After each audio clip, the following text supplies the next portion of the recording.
নমস্কার বন্ধুরা, আজকের এই ভিডিওতে আমরা একটি বসা মোষের ক্লে মডেলিং অনুসরণ করব। যারা আর্ট কলেজের ভাস্কর্য বিভাগের ভর্তি পরীক্ষার প্রস্তুতি নিচ্ছেন তাদের জন্য এই অনুসরণটি অত্যন্ত গুরুত্বপূর্ণ, কারণ ভর্তি পরীক্ষায় শুধু সুন্দর মডেল তৈরি করলেই হয় না, বরং প্রাণীর গঠন, অনুপাত, ভর, ভারসাম্য এবং পর্যবেক্ষণ কতটা ভালো সেটাই মূল বিষয়। ক্লে মডেলিং শুরু করার আগে কিছু সময় ধরে বিষয়টিকে ভালোভাবে পর্যবেক্ষণ করুন।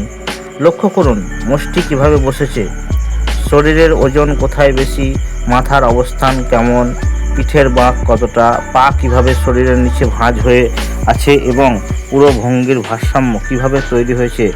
একজন ভাস্করের প্রথম কাজ হলো পর্যবেক্ষণ করা। এখন আমরা পুরো শরীরের বড় ভলিউম তৈরি করছি।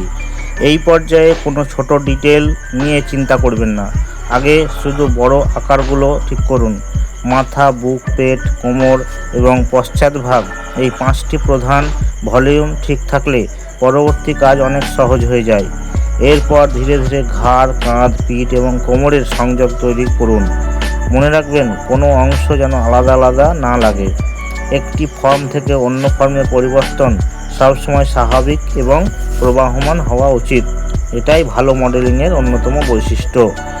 চোখ, নাক, ঠোঁট, কান এবং শিং, প্রতিটি অংশ বাস্তব মোষের গঠন দেখে তৈরি করুন। বিশেষ করে শিংয়ের বাঁক, কানের ঝুলে থাকা ভঙ্গি এবং চোখের শান্ত অভিব্যক্তি এই ভাস্কর্যকে আরও জীবন্ত করে তুলবে। সবশেষে পুরো মডেলটি দেখুন। একজন ভালো ভাস্কর সবসময় চারিদিক থেকে নিজের কাজ বিচার করেন। যারা আর্ট কলেজের ভর্তি পরীক্ষার জন্য প্রস্তুতি নিচ্ছেন তারা শুধু মোষ নয়, গরু, ষাঁড়, ঘোড়া, হরিণ, কুকুর, ছাগল এবং অন্যান্য প্রাণীর মডেলিং নিয়মিত অনুশীলন করুন। যত বেশি পর্যবেক্ষণ করবেন তত দ্রুত আপনার ফর্ম বোঝার ক্ষমতা বাড়বে এবং মডেলিং আরও বাস্তবসম্মত হবে। যদি এই ভিডিওটি আপনার অনুশীলনে সাহায্য করে তাহলে অবশ্যই একটি লাইক দিন, আপনার বন্ধুদের সঙ্গে শেয়ার করুন যাতে তারাও উপকৃত হতে পারে। আরও ভাস্কর্য বিভাগের ভর্তি পরীক্ষার জন্য নিয়মিত একাডেমিক, ক্লে মডেলিং, অ্যানাটমি, ড্রপারি এবং প্রাণীর গঠন শেখার ভিডিও পেতে এই দেবব্রত স্কাল্পচার চ্যানেলটি সাবস্ক্রাইব করুন। ধন্যবাদ। দেখা হবে পরের ভিডিওতে।